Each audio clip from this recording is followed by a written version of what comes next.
మామ మీరు rent car తీసుకుంటారు, బట్ ఈ చిన్న విషయం మీకు తెలియకపోతే మాత్రం ఫైన్ అయితే మీకు పడుతుంది పక్క. సో వీడియోని అయితే లాస్ట్ దాకా చూడరు. ఏంటంటే మీరు హెడ్స్ ఏ రెంటల్స్ లోనైనా మీరు కార్ తీసుకునేటప్పుడు కార్లో ఫ్యూయల్ ఎంత ఉందో చూసుకోవాలి.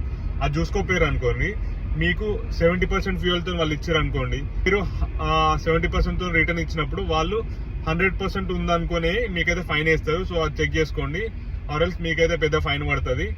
అండ్ మీరైతే 70% ఆర్ 80% ఫ్యూయల్ తో ఉందన్నప్పుడు మీరైతే అక్కడ ఉన్న మేనేజర్కి అయితే ఇన్ఫార్మ్ చేయాలి. ఇన్ఫార్మ్ చేస్తే ఏంటంటే వాళ్ళు నోట్ చేసుకుంటారు, కార్లో ఇంత ఫ్యూయల్ ఉన్నప్పుడే వీళ్ళకి ఇచ్చేసిన అని. అప్పుడు మీరు రిటర్న్ ఇచ్చినప్పుడు ఎంత % ఆఫ్ ఫ్యూయల్ ఉందో అంతే మీరు రిఫిల్ చేసి ఇస్తే ఏం కాదు.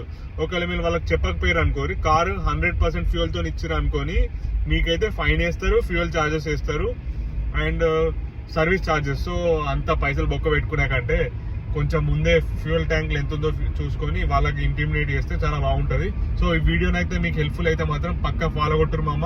అండ్ లైక్ కొట్టండి, షేర్ కొట్టండి. అండ్ మీ ఫ్రెండ్స్ ఎవరైతే రెంటల్ కార్ తీసుకుంటారో వాళ్ళకైతే షేర్ చేయండి, ఏ కంట్రీలో ఉన్నా. చలో మళ్ళీ ఉంటా.